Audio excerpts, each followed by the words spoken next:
No, muy bien, Alejandro. Sí, Eso maestro, no, muchas gracias. al contrario, gracias. Entendido, el filtreo no está grabando. Qué bueno, ok. Entonces, sí, porque fíjate que lo que hacíamos era eh, que los ponía como administradores y ellos grababan. Entonces, con esta maniobra que nos acabas de enseñar, ya lo logramos. ¿Están viendo mi pantalla?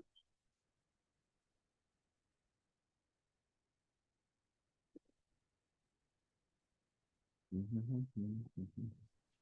Sí, maestro, maestro, buenos así se días. ve la pantalla. Ah, Buenos perfecto, muy días. bien. Buenos días, Wilmar, muchas gracias.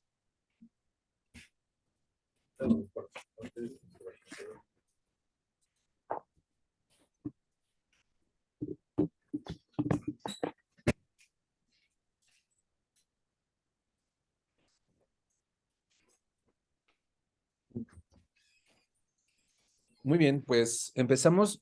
Pues buenos días a todos. Para que nos pongamos en contexto, porque fíjense que aquí estamos aprovechando las clases con ustedes, con la audiencia local, con los residentes de anatomía patológica y neurocirugía, para que pues obviamente eh, pues aprovechemos esta charla. Y recordando, estamos platicando sobre la clasificación B21 de los tumores cerebrales, unos comentarios y algunos temas, etcétera, ¿no? Entonces vamos a llevar esa secuencia y posteriormente vamos a platicar sobre los astrocitomas IDH mutados y vamos a hacer comentarios acerca de ellos, acerca un poco de la historia, etcétera, y vamos a seguir esa línea, ¿no? Y normalmente consumimos los 50 minutos y hasta donde lleguemos, ¿no? Ok, bueno, solamente para que recordemos nuestra última reunión, estábamos hablando sobre las novedades que había sobre los tumores mesenquimatosos no meningoteliales. Y se acuerdan que habíamos platicado que una de las características, uno de los cambios importantes fue con respecto al tumor fibroso solitario.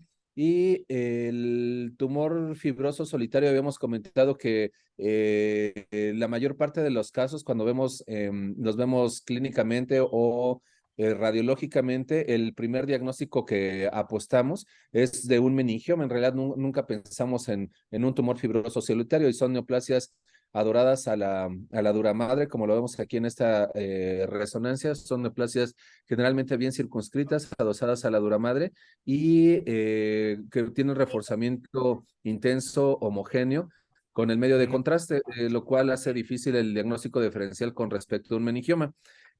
Otra característica es que les comentaba que histológicamente tienen dos patrones histológicos en los tumores fibrosos solitarios. Uno, un tumor con aspecto fibroso o un tanto fibroblástico, en donde las células son fusiformes con mechones colagenosos o depósito de colágeno, que en ese sentido el diagnóstico diferencial sería con un meningioma pero subtipo histológico fibroblástico, ¿no? Ese sería el diagnóstico diferencial. Ese es un espectro en un lado, pero en otro espectro es justamente el que les estoy mostrando en esta fotomicrografía. Podemos observar una neoplasia que en esta foto tiene, podemos decir que podemos utilizar como adjetivo dos patrones. Uno, que podemos decir que es un patrón sólido. Es decir, las células están como muy compactas, muy pegadas unas con respecto a las otras, ¿no? Pero este tumor en particular tiene un patrón histológico muy particular que es el patrón hemangiopericitoide. Y ese patrón hemangiopericitoide, ese es un patrón vascular. Entonces, y ese patrón vascular es este. Miren, como pueden observar desde esta fotomicrografía, aquí identificamos vasos. Este es un espacio vascular, este es un espacio vascular, un espacio vascular. Aquí hay otro espacio, otro espacio, otro espacio. Entonces, estos son vasos, pero fíjense que son vasos muy particulares. Son vasos que generalmente no tienen eritrocitos y tienen otra característica que ¿saben cómo me lo imagino? Me imagino como que las células, el tumor es sumamente celular y los vasos como que los apachurraran, ¿no? O sea, como que los apachurrara, pero además, además de apachurrarse los vasos tienden a tener ciertas como ramificaciones un tanto anguladas, como lo observamos aquí. Miren, aquí está como que esta ramificación está un tanto angulada. Y aquí también lo tienen, aquí lo tiene, aquí lo tiene. De tal forma que este aspecto vascular, histológico, es un patrón hemangioperisitoide, ¿no? Entonces, es un patrón hemangioperisitoide y el patrón hemangioperisitoide es un patrón, obviamente, que nos hace evocar en un hemangioperisitoma. Entonces, antes tenemos el tumor fibroso solitario y el hemangioperisitoma, pero sin embargo, el punto es que en la clasificación 2021 tomaron como criterio un criterio molecular, que es la fusión NAP2-STAT6. Entonces, esos genes de fusión es una alteración molecular que comparten tanto el tumor fibroso solitario como lo que nosotros veíamos como hemangioperisitoma. Entonces, se consideró que esa neoplasia es molecularmente una misma entidad y por lo tanto va a ser un mismo tipo celular, un mismo tipo neoplásico. Entonces, bueno, la herramienta diagnóstica que tenemos para hacer, para corroborar este diagnóstico es mediante inmunohistoquímica y es prácticamente nuestro estándar de oro, el STAT6, la expresión inmunohistoquímica nuclear de STAT6, como lo podemos ver en esta fotomicrografía. Entonces, esto hace el diagnóstico.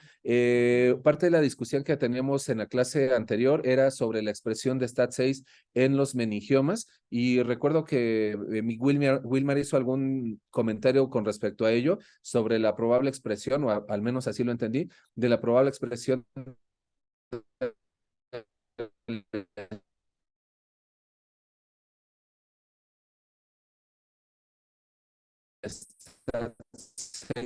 en los meningiomas y le comentaba que no es exclusivo de esta misma. Nos compartió unos muy buenos artículos que, si ustedes me los permiten, se los voy a compartir a todos ustedes, en donde habla sobre precisamente la expresión de STAT6 y ahí vienen algunas series de meningiomas que también fueron inmunomarcados y absolutamente todos fueron negativos, es por eso que es específica, ¿no? Muy bien, bueno, pues entonces aquí nos habíamos quedado y habíamos citado también que habían otras neoplasias que se localizan en las meninges mesenquimatosas, como el tumor mesenquimatoso intracraneal con otra fusión, con otros genes de fusión, con la fusión FET-CREB y un sarcoma con rearreglos del SIC y un sarcoma intracraneal primario con mutaciones del gen DICER. Este particularmente lo vemos en pediatría. Hay un síndrome asociado al gen DICER y que predispone a muchas otras neoplasias y entre ellas justamente este sarcoma y también predispone a bocio coloide nodular, etcétera, ¿no?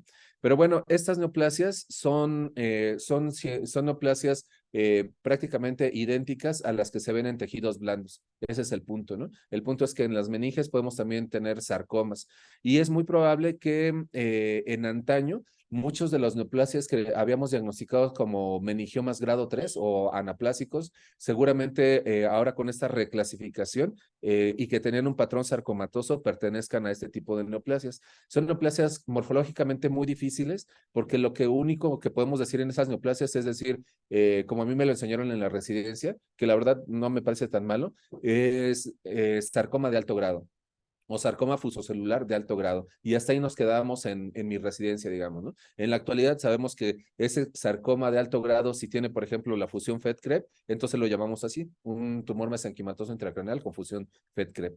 Pero bueno, estas son nuevas neoplasias que se agregaron a la clasificación 2021, pero insisto, son similares a una contraparte en los tejidos blandos.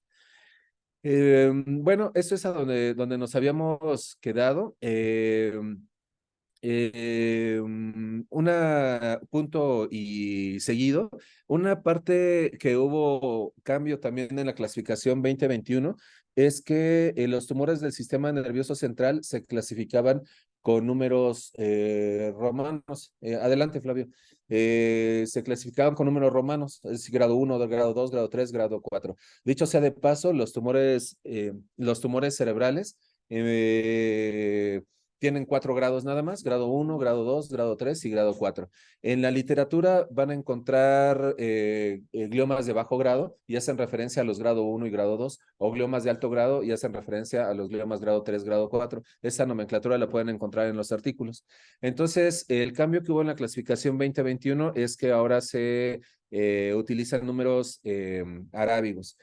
Como lo podemos observar aquí en esta tabla. Y una de las razones, bueno, las dos razones que propuso el grupo de estudio fue que uno era para evitar errores así como de dedazo, ¿no? Al momento de poner grado 1, grado 2 o grado 3, con números romanos corremos el riesgo de equivocarnos y con este, pues ese riesgo disminuye.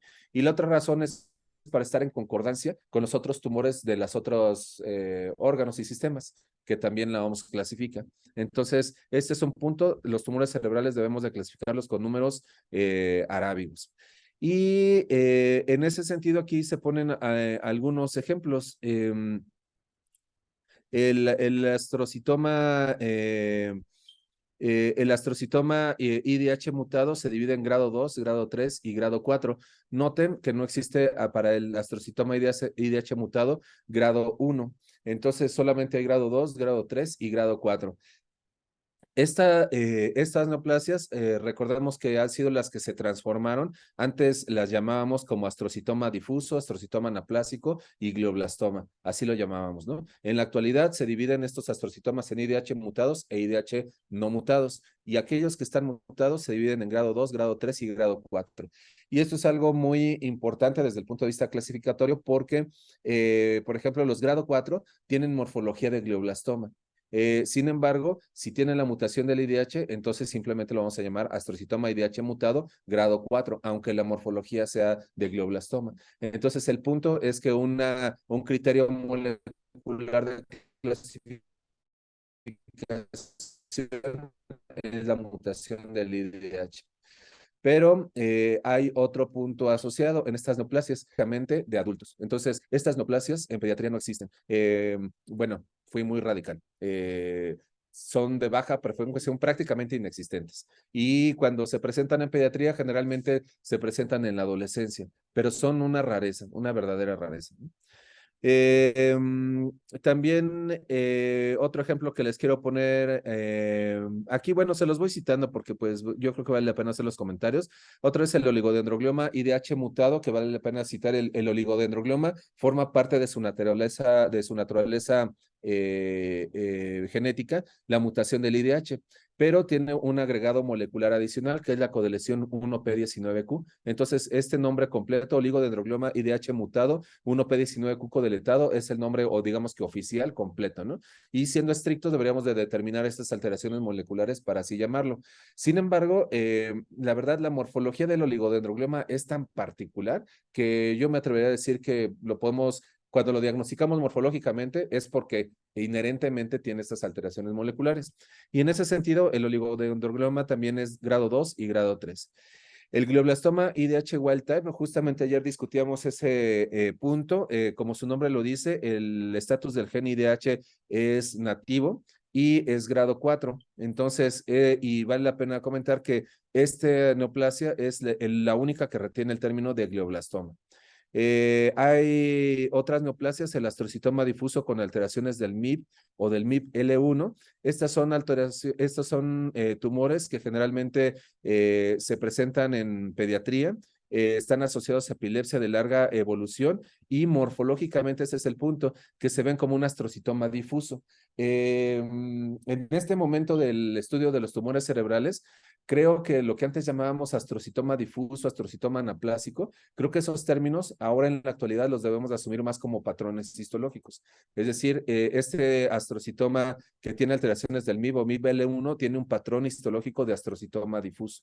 Y esto es muy importante porque, por ejemplo, morfológicamente puede ser muy similar un astrocitoma difuso versus un astrocitoma IDH mutado grado 2. Entonces, ese es un punto. Morfológicamente son similares y por lo tanto tienen que ser asumidos como un patrón histológico, ¿no? ¿Qué nos va a ayudar? Los datos clínicos, la localización, las características radiológicas y naturalmente la alteración molecular. Y en este caso, esta neoplasia es grado 1 y es grado 1 el equipo neuroquirúrgico los opera y en general mejoran las crisis convulsivas y no condicionan de función o no deberían de hacerlo. La otra neoplasia nueva en la clasificación 2021 es el tumor neuroepitelial de bajo grado polimorfo de la juventud y es grado 1 también. También es una neoplasia asociado en adultos jóvenes y en la infancia y como su nombre lo dice, y morfológicamente El término de polimorfo es porque el patrón histológico puede parecer un astro difuso, pero puede tener ciertas características con núcleos con pleomorfismo acentuado, es por eso que es como que polimorfo, y también puede tener un patrón oligoide. Entonces puede verse como un patrón oligoide. Ahora pensemos en patrones. Un patrón oligoide puede verse en un oligodendroglioma, puede verse en un tumor neuroepitelial polimorfo de bajo grado y puede verse en un astrocitoma difuso IDH mutado grado 2. Entonces, esos patrones histológicos debemos de conocerlos muy bien y adecuarlos a la clínica, radiología, localización y estatus molecular. La otra neoplasia, otra neoplasia nueva en esta clasificación 2021 es el glioma hemisférico difuso H3G34 mutado. Son neoplasias que se clasifican dentro del grupo de tipo pediátrico, dentro de los gliomas difusos de alto grado de tipo pediátrico, y como les decía, son de alto grado y estos son grado 4. Estos son lamentablemente una tristeza porque pues todos los pacientes fallecen, y morfológicamente otra vez viene el punto, parecen como astrocitomas con patrón anaplásico o como con patrón de glioblastoma. Entonces, son en la infancia. ¿Qué no les debe de alertar? Que si vemos un niño con un astrocitoma hemisférico o bueno, con una neoplasia hemisférica frontal, frontoparietal, frontotemporal, etcétera, y generalmente son neoplasias de gran volumen, expansivas que en la resonancia magnética son heterogéneas y los es un glioblastoma. Lo que debemos hacer es detenernos, decir, no, glioblastoma, no, es un niño, no. O sea, si voy a demostrar un glioblastoma en un niño, lo debo super ultra mega demostrar. Y eso sí, con criterios moleculares, ¿no? O sea, un glioblastoma en niños, insisto, es excepcional, representan menos del 2% de acuerdo a los datos que presenta la OMS 2021. Y bueno, el punto con esta neoplasia es que es grado 4 y podemos identificarla con anticuerpos dirigidos contra esta mutación G34. En pediatría, por ejemplo, se cuenta con el anticuerpo, entonces lo podemos utilizar muy bien. Otro es el jantoastrocitoma pleomórfico. Este tiene 2 grados, grado 2, grado 3. Esto permanece igual como en las otras clasificaciones. Una nueva neoplasia también es el tumor neuroepitelial, perdón, el tumor neuronal vacuolante y multinodular. Esta neoplasia es grado 1, es una neoplasia que se encuentra bien circunscrita y nuevamente ya les he platicado que en neuropatología, bueno, en neurotodo, neurohisto, neuropato, neuroanato, neuroquirúrgica, neuroclínica, una palabra clave es localización, así, localización, porque la localización se puede asociar a clínica, se puede asociar, en nuestro caso, que es nuestra preocupación primaria, se puede asociar a diagnóstico. En ese sentido, el tumor neuronal vaculante y multinodular tiene como localización clásica el septum interventricular. Entonces es una neoplasia del septum interventricular y hay que tomarlo en cuenta porque en el septum interventricular se puede presentar otra neoplasia como por ejemplo el neurocitoma central. Otro neoplasia es el ependimoma supratentorial. Ayer en la sesión de pediatría, Flavio, vimos un ependimoma recurrente, pero además extraventricular. Ese era un caso muy particular porque al inicio se clasificó como grado 3, pero la recurrencia era histológicamente grado 2, un fenómeno muy especial que la verdad no lo habíamos visto, ayer lo discutimos. Los ependimomas de fosa posterior también se dividen en grado 2 y grado 3. Esto basado, vale la pena comentarlo, en criterios morfológicos. Aquí sí persisten, no son criterios moleculares. El ependimoma mixopapilar, este sí tuvo un cambio. El ependimoma mixopapilar clásicamente, bueno, primero es una neoplasia que otra vez localización, caudequina. Es una neoplasia de la caudequina. Y el ependimoma mixopapilar clásicamente había sido clasificado como grado 1.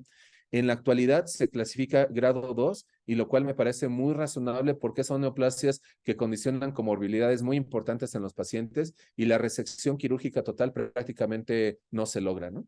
Entonces, pues ese es el punto.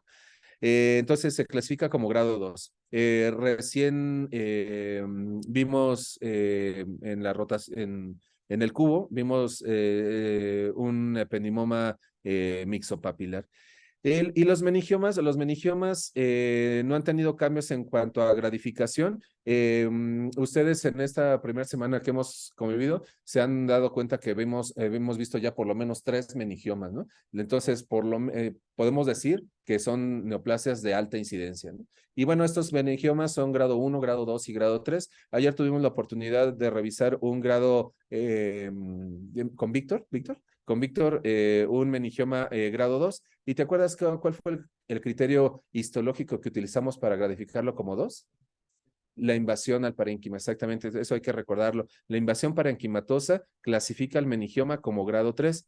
Y déjenme platicarles que, por ejemplo, los meningiomas, perdón, como grado 2, que los meningiomas grado 3, un tip para sospechar esos meningiomas es que no parecen meningiomas. O sea, parecen carcinomas, parecen sarcomas, etcétera. O sea, parecen tumores de alto grado, pero otra vez nos ayuda la resonancia, ¿no? Si es una lesión adosada a la dura, pues sospechamos que sea un meningioma grado 3 o anaplásico, pero obviamente tendremos que proponer como diagnóstico diferencial también metástasis, porque recordemos que la dura también es un sitio de metástasis, ¿no? Ok, y el tumor fibroso solitario que comentamos hace un momento con la expresión de STAT6, se clasifican como grado 1, grado 2 y grado 3, de tal forma que antes lo que llamábamos hemangiopericitoma ya no lo utilizamos, simplemente decimos tumor fibroso solitario y en función de criterios histológicos, particularmente mitosis y necrosis, decimos si es grado 1, grado 2 y grado 3, pero particularmente es el conteo mitósico. Bueno, muy bien, pues estos son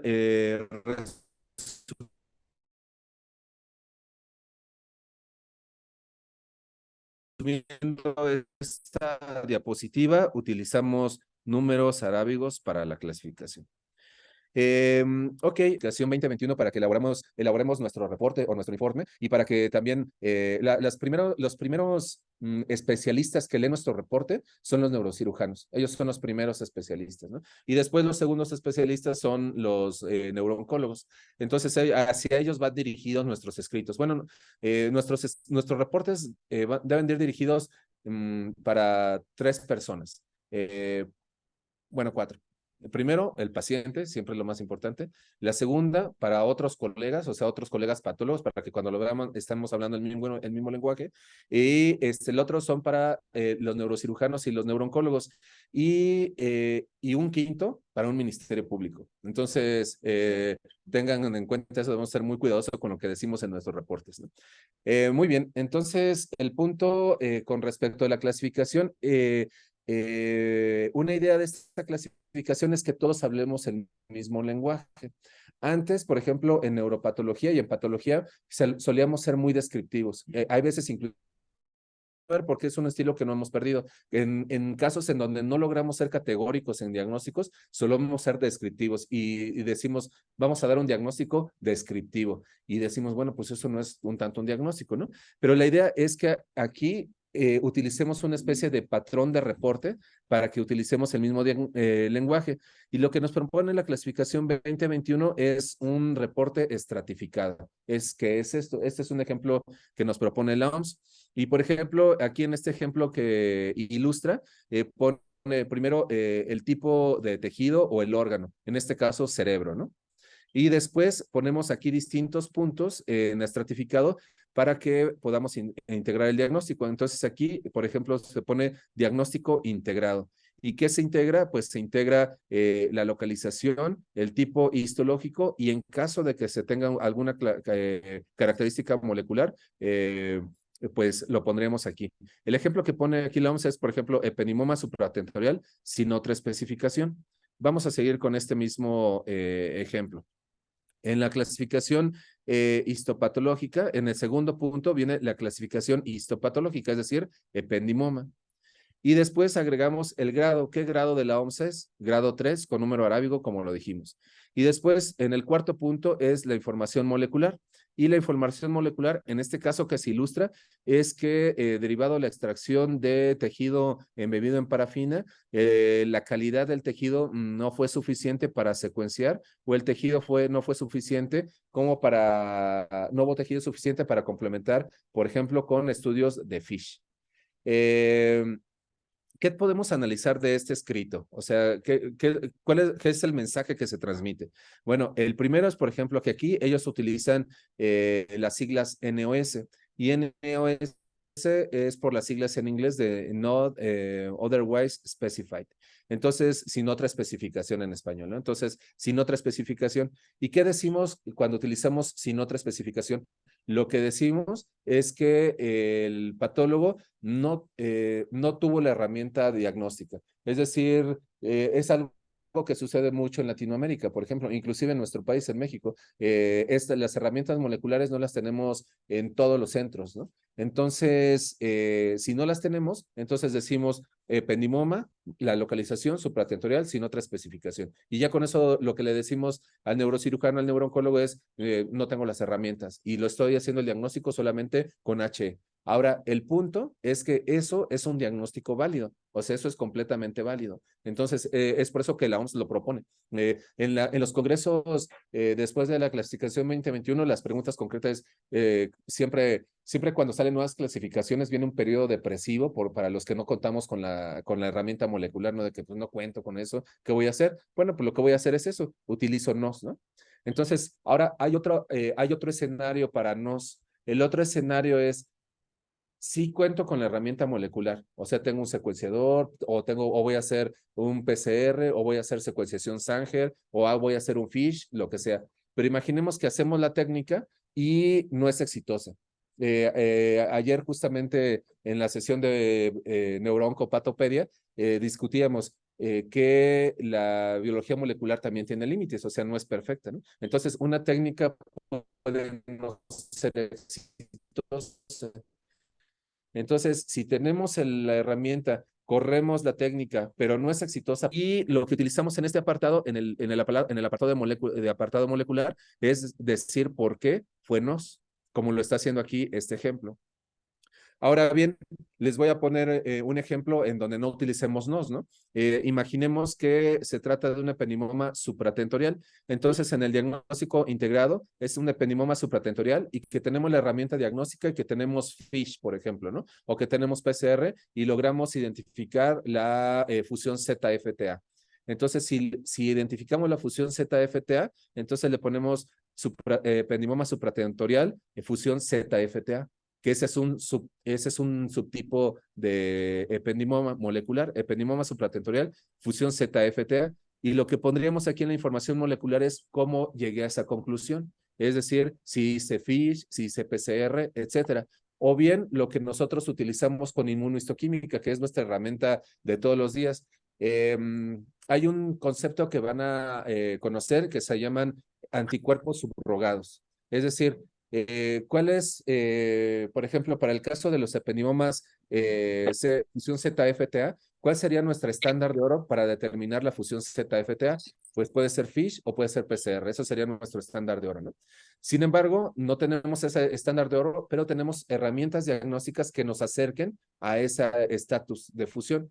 Eso que sería inmunohistoquímica. ¿Y qué anticuerpos subrogados serían? Por ejemplo, L1-CAM. Entonces, la expresión de L1-CAM en estudios previos en la literatura se ha mostrado que alrededor del 80 al 85% de los ependimomas con fusión ZFTA tienen expresión de L1-CAM. Entonces, si yo le hago L1-CAM y tiene positividad, imagínense, en un 70%, yo podría decir que es positivo y por lo tanto le podría poner a lo mejor aquí ependimoma supratentorial consistente con fusión ZFTA.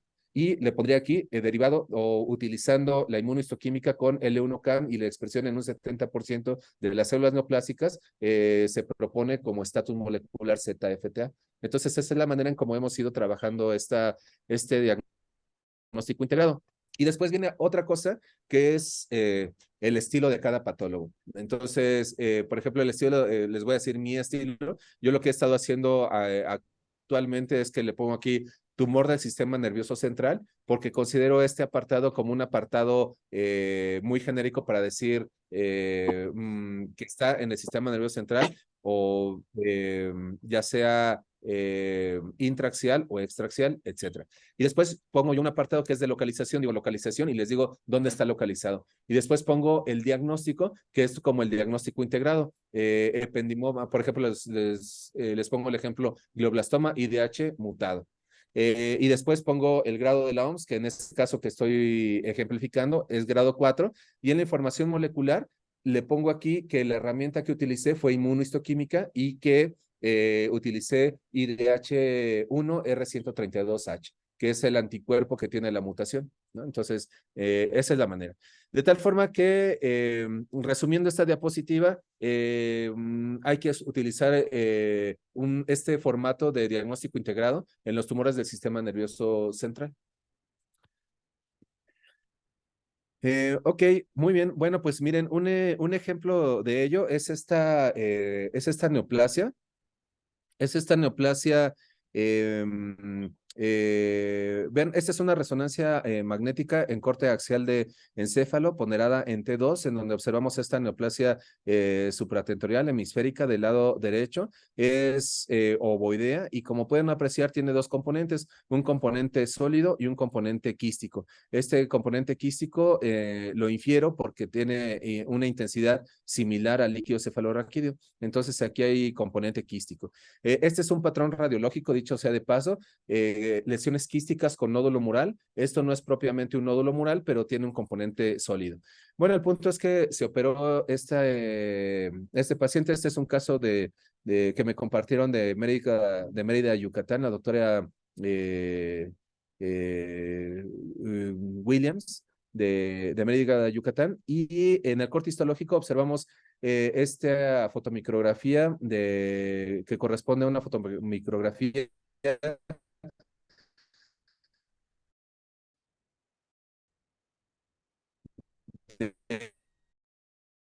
de un corte histológico de una lesión neoplásica teñida con hematoxilina eosina, en donde osificamos una estructura vascular rodeada por malla fibrilar acelular y posteriormente rodeada por células neoplásicas. A propósito de patrones histológicos, aquí vemos un patrón muy particular que es un patrón oligoide. Identificamos por un halo vacío claro. Entonces, estamos ante una neoplasia que tiene un patrón oligoide y que además tiene una característica histológica distintiva que es una pseudoroseta. Entonces, pero en otros campos identificamos un detalle histológico muy particular. Aquí identificamos nuevamente una pseudoroseta, espero todos la pueden identificar. Aquí está el vaso. Nuevamente esta malla fibrilar celular se vuelve un poquito más pequeña y después está rodeada por las células neoplásicas. Pero como pueden observar, aquí se ve una zona en donde está ocupada por un grupo de células. Este grupo de células corresponde a células endoteliales. Las células endoteliales sabemos que son células planas simples y que al proliferar, pues eso se llama hiperplasia. Y la hiperplasia de células endoteliales es una huella histológica de malignidad en los tumores cerebrales, ¿no? Entonces, es un tumor que tiene pseudorosetas con pseudorosetas. Esto no está en la literatura, esto yo lo bautizo. Estas son pseudorosetas anaplásicas. Cuando digo anaplásico, hago referencia a que tiene este alto grado, ¿no? La anaplasia también lo van a ver en un contexto distinto. Entonces, tiene pseudorosetas neoplásicas y como hemos platicado siempre en sesiones, no todos los tumores se parecen. Y en ese sentido, critico un tanto a algo que se puede criticar al sistema estandarizado de la OMS, es que nos hace que seamos así como máquinas, así de que estandarizado, estandarizado, estandarizado, estandarizado. Pero lo que yo les recomiendo es que no pierdan la capacidad de observación y los detalles de las neoplasias. Ningún tumor se parece a otro, ninguno, absolutamente ninguno. Así como las enfermedades se presentan de manera diferente en los pacientes, de igual manera los tumores histológicamente, a pesar de que los clasifiquemos igual, son diferentes. En ese sentido, vean, esta neoplasia, digo, los R más ya hicieron el diagnóstico, estoy seguro, y también algunos recientes de neurocirugía también ya lo hicieron. Pero miren, aquí vean, esto forma parte de la neoplasia y como ven, aquí se ve diferente, ¿no? Se las voy a describir. Esta es una fotomicrografía de un corte histológico de esta lesión neoplásica teñido con hematoxilina eosina con un patrón piloide. Este es un patrón histológico piloide. Y vean cómo este patrón histológico se ve abismalmente diferente a este patrón. Este es un patrón oligoide. Aquí las células, lo dijimos, son redondas. Y aquí vean las células, forma celular, son células alargadas. Son células completamente alargadas. Otro término que se utiliza es ausado de una manera muy genérica, pero son células alargadas. Pero además son alargadas de una manera muy particular, que las prolongaciones citoplasmáticas son filantes. Entonces, estas prolongaciones filantes, quien la describió en un inicio les recordó como un pelo, entonces es por eso que lo diagnosticaron como un patrón pilocítico. Y este es un patrón pilocítico, de tal forma que sabemos hay un astrocitoma pilocítico que tiene justamente astrocitos pilocíticos. Lo que les quiero comentar con este punto es que, sin embargo, con esta resonancia, esto no puede ser un astrocitoma pilocítico, bajo ninguna circunstancia, ¿no? En lo que debemos estar alerta es las variantes en patrones histológicos que pueden presentar las neoplasias. Entonces, este tumor en particular presentaba una variante pilocítica. Entonces, haciendo el ejercicio, imaginemos que estamos en mis tiempos de residencia en 2007, como seguramente hubiéramos diagnosticado este tumor, sería como ependimoma de células claras. Ependimoma es un ependimoma. ¿Y por qué es un ependimoma? La huella histológica pseudoroseta. No es patognomónica, pero es la huella histológica. Entonces, tiene pseudorosetas. Tiene un patrón de células claras. Por lo tanto, es subtipo de células claras. Entonces, ependimoma de células claras. Pero después le pongo un adjetivo de malignidad, anaplásico. ¿Y qué característica histológica de malignidad encontré? La hiperplasia endotelial. Es por eso que es anaplásico. Pero además tiene un detalle histológico muy peculiar que lo hace diferente, que es con características piloides. Entonces, como me enseñaron a mí a diagnosticar en 2007, lo hubiera diagnosticado así: ependimoma de células claras, anaplásico con características piloides. Y como ven, es un diagnóstico, pues, descriptivo, claro, sí, pero descriptivo.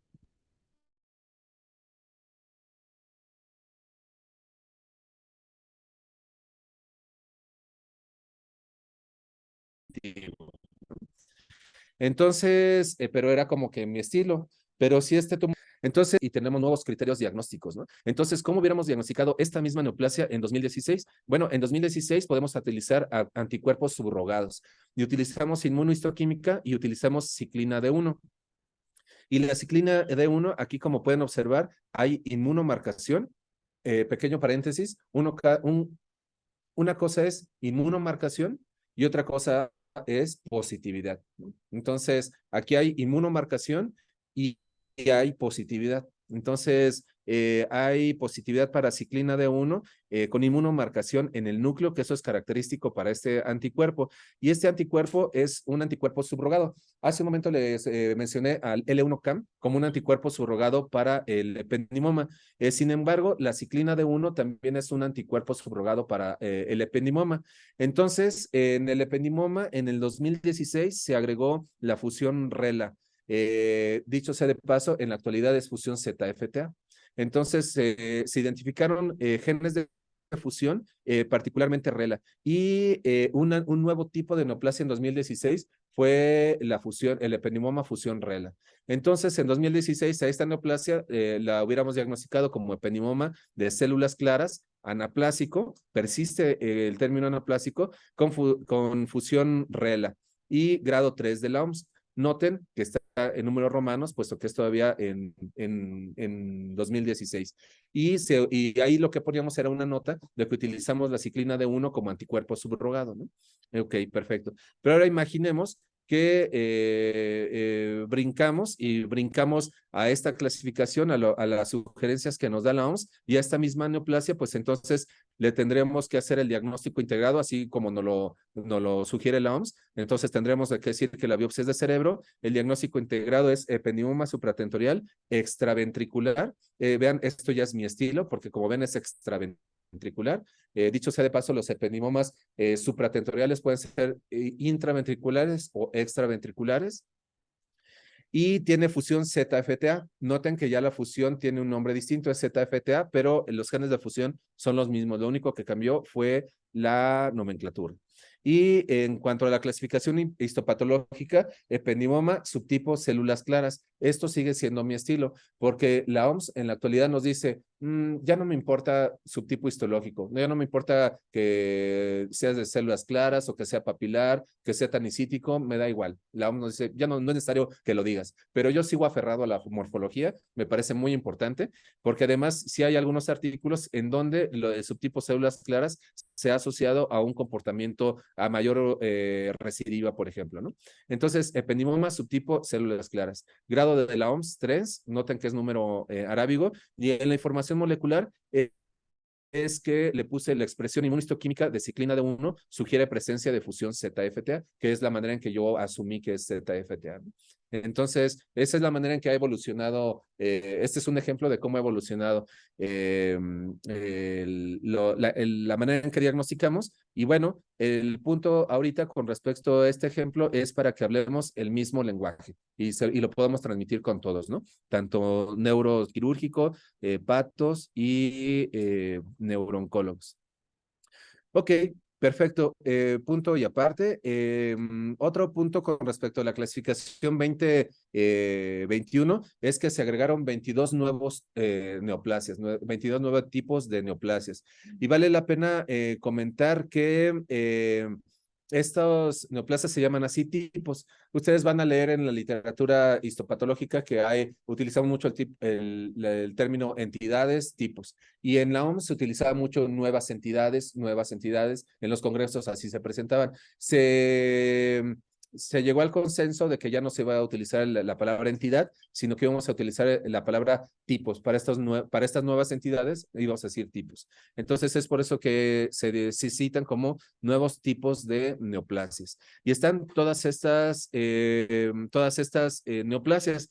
Estas neoplasias, permítanme hacerles un comentario nada más de cada una de ellas. Les voy a hacer un comentario que venga así como a mi mente. El astrocitoma difuso con alteración MIB o MIB L1 tiene morfología de astrocitoma difuso y está asociado a epilepsia.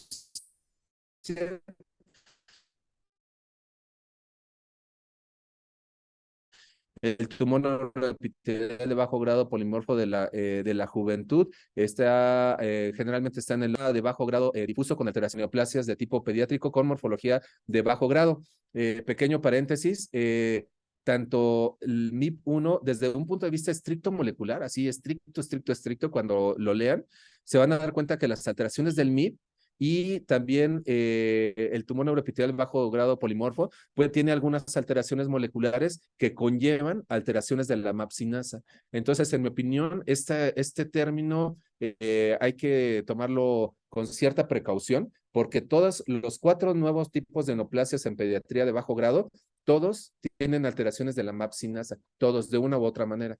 Pero bueno, ahorita por lo pronto, este glioma difuso de bajo grado se conoce así como alteraciones de la vía de la mapsinasa. El glioma hemisférico difuso H3G34 mutado es uno de alto grado de tipo pediátrico. Pequeño paréntesis, ayer Alejandro me mostró un caso y le citaba un astrocitoma de alto grado, un glioma de alto grado, y le decía que le ponía dentro de los sets de diagnósticos diferenciales una H3G34, y la razón es porque era una paciente joven de 25 años más o menos, y la morfología era de glioblastoma, por lo menos al inicio así lo abordé. Ayer, por ejemplo, Flavio, me dijo, no le voy a dar datos para no sesgarlo, o sea, me puso a prueba, ¿no? Entonces, me puso a prueba y lo que le dije, no, pues esto me parece un glioblastoma. Y entonces ya me dan datos, me dice, no, pues tiene 25 años. Digo, entonces glioblastoma ya no puede ser. O sea, tiene morfología de glioblastoma, pero no. Y después Alejandro me mostró áreas que tenían áreas de pseudorosetas. Entonces, nuestro diagnóstico agregado es también un ependimoma grado 3. Entonces, pero bueno, por la edad, también puede ser uno de tipo pediátrico, aunque no esté en etapa pediátrica. Bueno, el glioma, otra neoplasia, una neoplasia que de hecho está trabajando, una neoplasia que tuvimos en el 1 de octubre, lo vio la doctora Tania de Oca, y, es el glioma difuso de alto grado de tipo pediátrico, IDH wild type, H3 wild type, y esa neoplasia morfológicamente también puede tener un aspecto de glioblastoma o bien puede tener un aspecto de un tumor embrionario. Entonces, nuevamente, algo que les quiero compartir es que si vemos un glioblastoma en pediatría, hay que pensar en otras neoplasias, en los nuevos tipos de neoplasias, y un nuevo tipo de neoplasias es ese, el glioma difuso de alto grado. ¿Me pueden ayudar, por favor? Por ahí está, deben de estar el conector en alguna parte. Ah, bueno, perdón.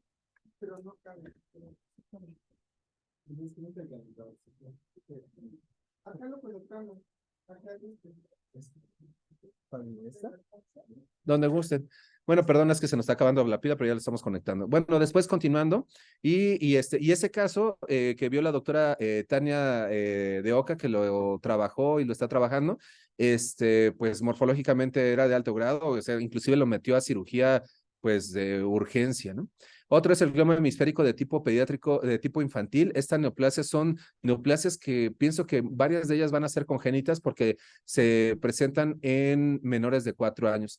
El otro es el astrocitoma de alto grado de características piloides, y esta neoplasia, sí estamos muy limitados porque el estándar de oro para diagnosticar esta es perfil de metilación. En este sí estamos limitados y hasta ahorita no tenemos anticuerpos subrogados, pero hay tips, y uno de los tips es que se presenta usualmente en fosa posterior y en cerebelo y parece glioblastoma, tanto radiológicamente como histológicamente. Entonces, lo que el mensaje que nos da esta neoplasia es, si ve un paciente con glioblastoma, con aspecto de glioblastoma en cerebelo, hay que pensar en que se trate de un astrocitoma de alto grado de tipo piloide. Y es importante porque esta neoplasia tiene mejor pronóstico que el glioblastoma. Tienen sobrevidas inclusive de más de 2 años. Otro tumor es el tumor glioneuronal difuso o con agregados similares a oligodendroglioma. Esta neoplasia está en un estatus un tanto provisional porque se han informado solamente casos a lo largo del mundo. Y como su nombre lo dice, pues el aspecto tiene patrón oligoide. El otro es el tumor glioneuronal mixoide, que los diagnósticos diferenciales serían con un tumor neuroepitelial disembroplásico.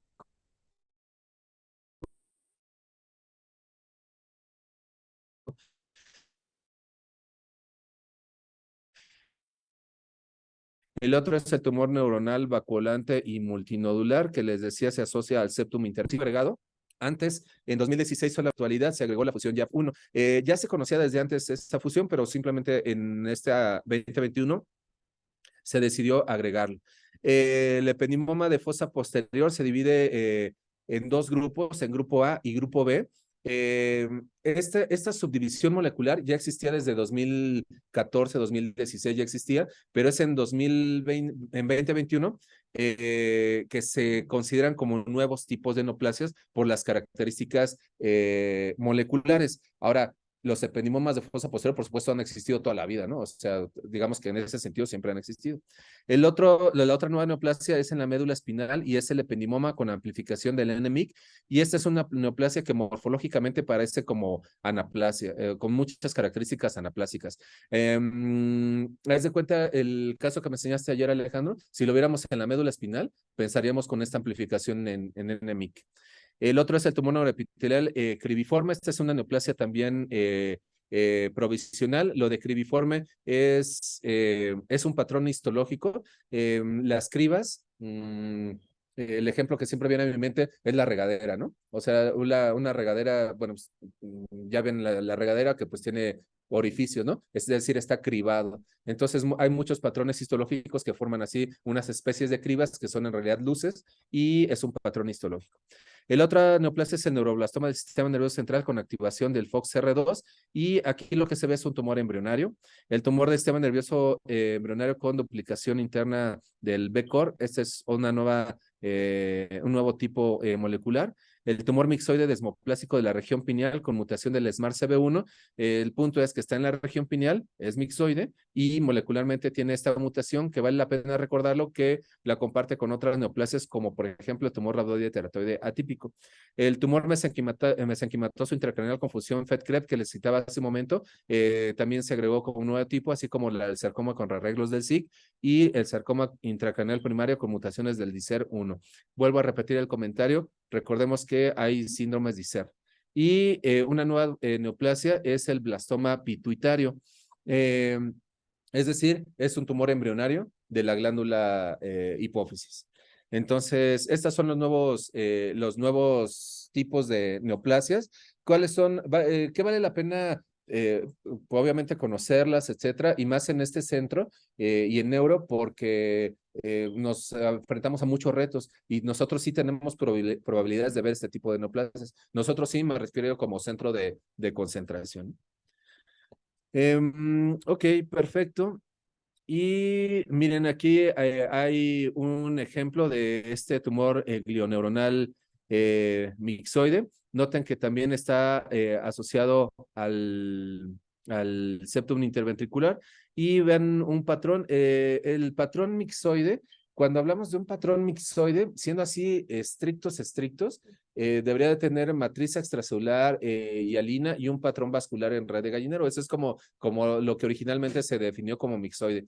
Pero sin embargo, en el lenguaje histopatológico, mixoide lo hemos extendido a ciertas circunstancias.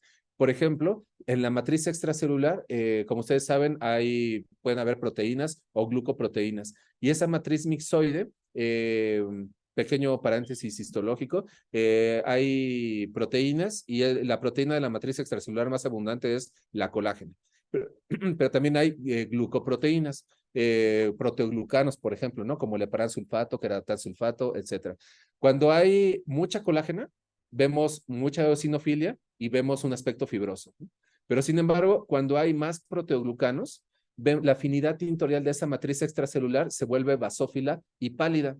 Entonces, a eso también lo hemos llamado mixoide, ¿no? Y cuando lo vemos decimos, no, pues tiene un aspecto mixoide. Ok, ese patrón, ese aspecto mixoide se ve aquí. Vean cómo tiene como pequeñas vacuolas. Aquí está el patrón celular, están las vacuolas y aquí está este material basófilo pálido. Y a eso es a lo que le llamamos como aspecto mixoide también, ¿no? Entonces, en ese sentido, lo tiene.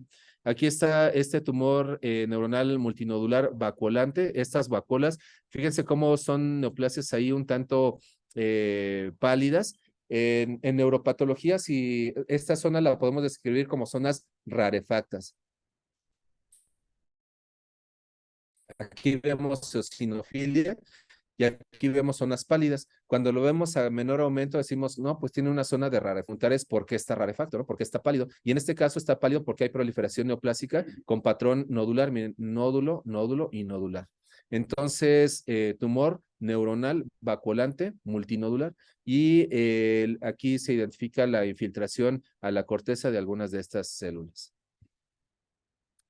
Y vean, chequen, aquí este es un patrón histológico muy particular, ¿no? Vean, ahorita ya les mostré una pseudoroseta, ¿no? Y por ejemplo, vean aquí, algo que llama la atención son precisamente pseudorosetas. Entonces es un tumor del sistema nervioso central con duplicación interna en tándem del BCOR y el patrón histológico es en pseudorosetas. La ventaja es que podemos tener inmunohistoquímica para BCOR y con eso hacer el diagnóstico. Pero fíjense, recuerdan que les dije hace un momento, la pseudoroseta es característica, pero no es patognomónica, no es exclusiva, ¿no? Y en ese sentido, vean aquí hay muchas pseudorosetas, pero yo pienso que el tip es que se ve como rosetas, pero medio embrionarias, ¿no? Entonces, a lo mejor, Alejandro, podríamos agregar a nuestro diagnóstico diferencial también este tumor del sistema nervioso central. Nada más que en el caso que me mostraste es muy heterogéneo histológicamente, ¿no? Y el campo que me mostraste es eso solamente focal como este. Ok, después tenemos el tumor de la glándula pineal con aspecto mixoide y otra vez vuelvo a la parte mixoide. Miren, aquí este es un corte histológico de la neoplasia teñido con hematoxilina eosina. Vemos los puntos que corresponden a los núcleos y vemos aquí algunos vasos sanguíneos. Notan que hay eritrocitos, esto sí, en el interior. Pero vean aquí la matriz extracelular, sí la perciben así como basófila pálida, ¿no? Entonces esa matriz es mixoide y muy probablemente a lo mejor lo que hay aquí son proteoglucanos más que colágeno, ¿no? Y bueno, con inmunohistoquímica lo podemos demostrar, sí, porque cuando este gen está mutado, este gen SMARCB1, el sinónimo es INI1. Entonces, SMARCB1 o INI1. Entonces, hay anticuerpos dirigidos contra INI1, pero el fenómeno molecular que sucede cuando hay mutación del SMARCB1 es que pierde la expresión, es decir, la proteína INI1 no se sintetiza y pierde la expresión. Entonces, noten, por ejemplo, aquí cómo hay inmunomarcación en algunas células, pero seguramente serán células de algunos vasos, muy probablemente, no lo logro discernir desde este aumento. Pero miren cómo las células neoplásicas, estas están negativas, no hay inmunomarcación. Entonces, no hay inmunomarcación y por lo tanto la manera en que informamos este patrón de inmunistoquímica, es decir, INI1 con pérdida de la retención. Entonces, pierde esa retención. Entonces, al tener pérdida de la retención, asumimos que tiene mutación del SMARCB1 y por lo tanto, esto nos puede ayudar para hacer el diagnóstico de esta neoplasia. Cuando vean esta neoplasia, les pido por favor que me manden un WhatsApp o algo para agregarla a nuestra set de clases, porque esta no la he visto en mi vida. Digo, obviamente apenas se integró, pero me refiero a nunca he visto un tumor mixoide en la glándula, en la región pineal, ¿no? Muy bien, perfecto. Y pues con esta diapositiva terminamos. Y bueno, aquí nada más les muestro este tumor mesenquimatoso intracraneal. Vean el patrón histológico, vean las células. Aquí las células son alargadas, son ausadas, pero cortas. Ya vimos dos ejemplos de células alargadas, las piloides que vimos hace un momento, pero con citoplasma muy, muy alargado. Y aquí vean cómo también son alargadas, pero el citoplasma es corto, ¿no? Y tienen una disposición aleatoria. Entonces, esto, por ejemplo, eh, eh, podríamos decir que tiene un patrón histológico fusocelular. La celularidad es moderada. Utilizando el lenguaje que me enseñaron a mí en 2007, yo diría esto lo diagnosticaría como sarcoma fusocelular de bajo grado, así, ¿no? Así lo diagnosticaría nada más, ¿no? Entonces, cuando vemos un sarcoma fusocelular de bajo grado en la meninge, pues debemos de pensar en esta posibilidad en la fusión FET-CREB. Y el sarcoma con arreglo del SIG, miren, afortunadamente también hay anticuerpos contra el SIG que nos permiten hacer el diagnóstico, pero vean, esta neoplasia es una neoplasia pues poco diferenciada y tiene un aspecto embrionario también. Entonces aquí, y al decir embrionario, quiero decir que pues ya no tiene como diferenciación, ¿no? Como muy particular. Y el dato histológico pivote en el sarcoma intracraneal primario con mutación del DICER, un dato así súper distintivo es que tiene un aspecto